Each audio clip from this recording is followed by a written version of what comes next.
तेरा वचन मेरे पाँवों के लिए दीपक है और मेरे मार्ग का उजियाला है। तेरा वचन मेरे पाँवों के लिए दीपक है। 29 अक्टूबर। पहला पाठ फिलिपियों के नाम संत पौलुस का पत्र, अध्याय 1, पद संख्या 18 से 26 तक। लेकिन इससे क्या, बहाने से हो या सच्चाई से, चाहे जिस प्रकार हो, मसीह का प्रचार तो हो रहा है। मैं इसी से आनंदित हूँ और मैं आनंद मनाता ही रहूँगा, क्योंकि मैं जानता हूँ कि आपकी प्रार्थनाओं और ईसा मसीह के आत्मा की सहायता द्वारा इन सब बातों का परिणाम ये होगा कि मैं मुक्त हो जाऊंगा। मेरी हार्दिक अभिलाषा और आशा ये है कि चाहे मैं जीवित रहूं या मरूं, मुझे किसी बात पर लज्जित नहीं होना पड़ेगा और मसीह मुझ में महिमान्वित होंगे। मेरे लिए तो जीवन है मसीह और मृत्यु है उसकी पूर्ण प्राप्ति। किंतु यदि मैं जीवित रहूं तो मैं सफल परिश्रम कर सकता हूं। इसलिए मैं नहीं समझ पाता कि क्या चुनूं। मैं दोनों ओर खींचा हुआ हूँ। मैं तो चल देना और मसीह के साथ रहना चाहता हूँ, ये निश्चित ही सर्वोत्तम है।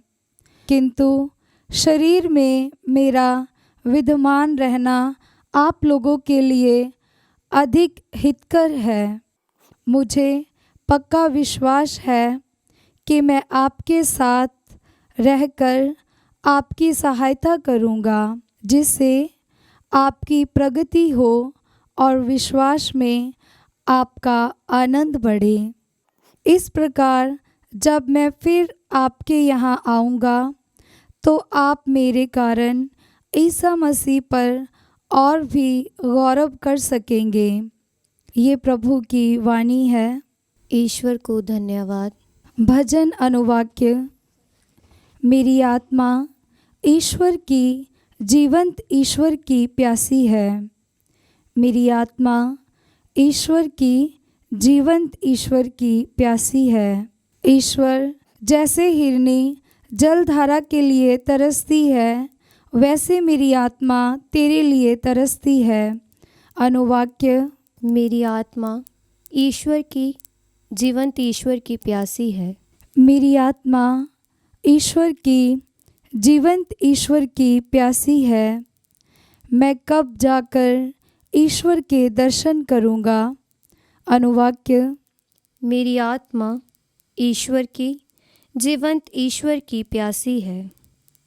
मैं भाव विभोर होकर वह समय याद करता हूँ जब उत्सव मनाती हुई भीड़ में मैं अन्य तीर्थयात्रियों के साथ आनंद और उल्लास के गीत गाते हुए ईश्वर के मंदिर की ओर बढ़ रहा था।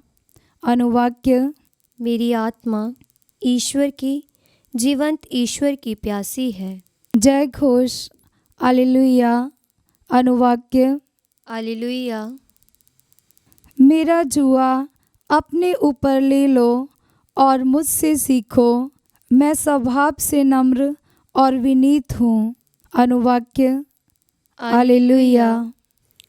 पवित्र सुसमाचार संत लूकस के अनुसार, अध्याय 14, पद संख्या 1, 7 से 11 तक। ईसा किसी विश्राम के दिन एक प्रमुख फरीसी के यहाँ भोजन करने गए। वे लोग उनकी निगरानी कर रहे थे। ईसा ने अतिथियों को मुख्य मुख्य स्थान चुनते देखकर उन्हें यह दृष्टांत सुनाया। विवाह में निमंत्रित होने पर सबसे अगले स्थान पर मत बैठो, कहीं ऐसा न हो कि तुमसे प्रतिष्ठित कोई अतिथि निमंत्रित हो और जिसने तुम दोनों को निमंत्रण दिया है वह आकर तुमसे कहे, इन्हें अपनी जगह दीजिए, और तुम्हें लज्जित होकर सबसे पिछले स्थान पर बैठना पड़े।